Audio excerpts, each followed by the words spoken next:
America, your boy is back. America, your boy is back. America, your boy is back. Somebody in particular that really made me want to really do it, yeah, Jay-Z. You know, again, Big and Pac was a great influence also, but Jay-Z is now. He's been in the game a lot of years. And there's a couple other small numbers too, but Jay-Z, and coming from my standpoint too, I'm a hustler. So Jay-Z is a hustler. You know, he sought out, all the odds was against him in the beginning. He got turned down. He grinded, he did what he had to do, and then he turned into a mogul, because to him it was bigger than music. And that's the same mentality I got. So if I got to use somebody as a visual and say I'm chasing that, I'm going to chase Hov. I was raised in VA, but you know, all of the things that we are challenged with in life, sometimes with family circumstances, the area we come up in, and situations like that, financial backgrounds, everything was against me. You know, my mother was over here, my father was over there. I left Jersey because it wasn't really what it should have been as a child. I moved to VA, and my whole lifestyle from that situation was a hustle, because I'm a city boy and I'm moving down south.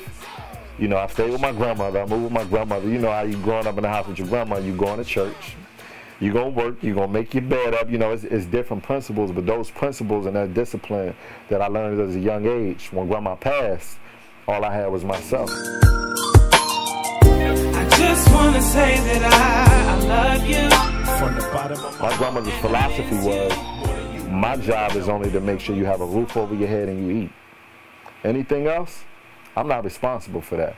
So if you want to go on field trips, you want this type of clothes, you want that tour, you go out there and work. I don't care if you're 11 or 12. So again, growing up, I didn't understand that. But then when I got as a man, and my grandmother, see, when my grandmother passed, my grandma died in my face.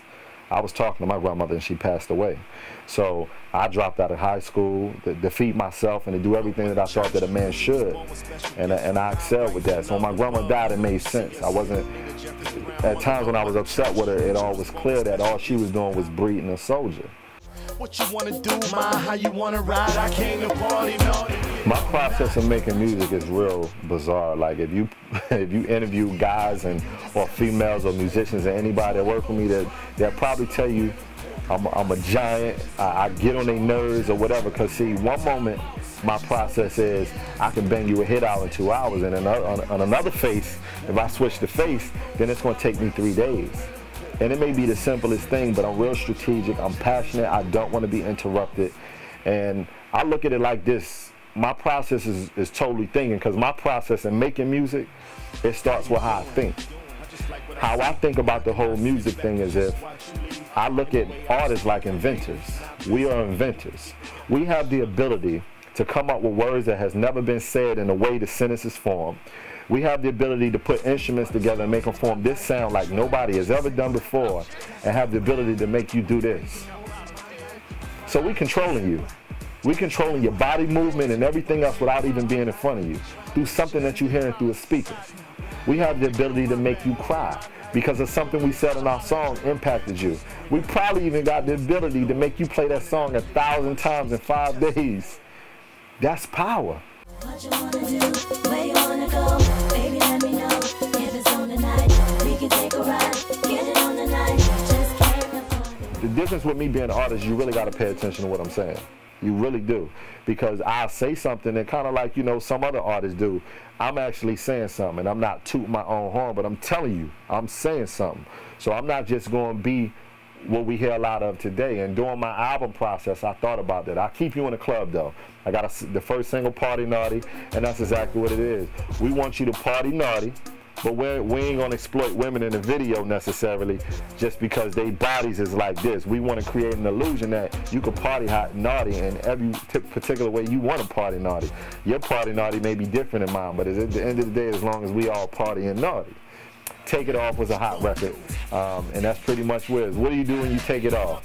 When you got beef and you ready to get mad, you ready to pull off your jersey, that's what everybody do. So that's what the song talk about. When you drunk, you get hot, you want to take off it, and then I see a couple fly honeys in the club. We want them to take it off.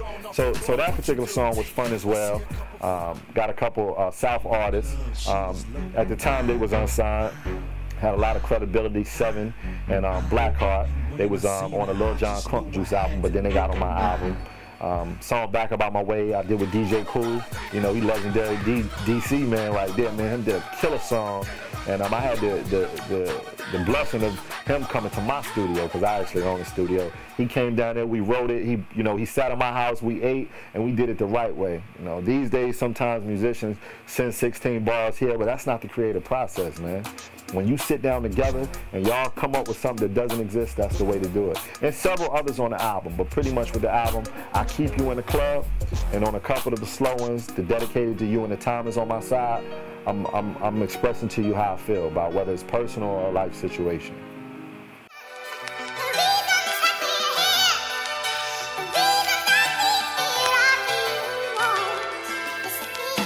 It's an old saying that say, happy is a man who wants what he has. Because obviously if you didn't want what you have, you're unhappy with yourself. I'm happy with what I have, but I ain't satisfied. I always want the next thing. So, you know, if God be willing, I want music, I want TV, I want commercials, I want everything that could possibly come from this. This is just the beginning. Everybody got a story of how they got what they got. Check it out. You see, I've had a lot of hurdles to jump, a lot of rocks to move, most of all, a lot of friends to lose, a lot of fights, even trials, times been in denial, times when I was stuck in my stance, taking no chance, but now I keep my head up. I'm sick and fed with dudes. I spend these days faithfully paying my dues. Now expect the most from me. It's like a ghost in me.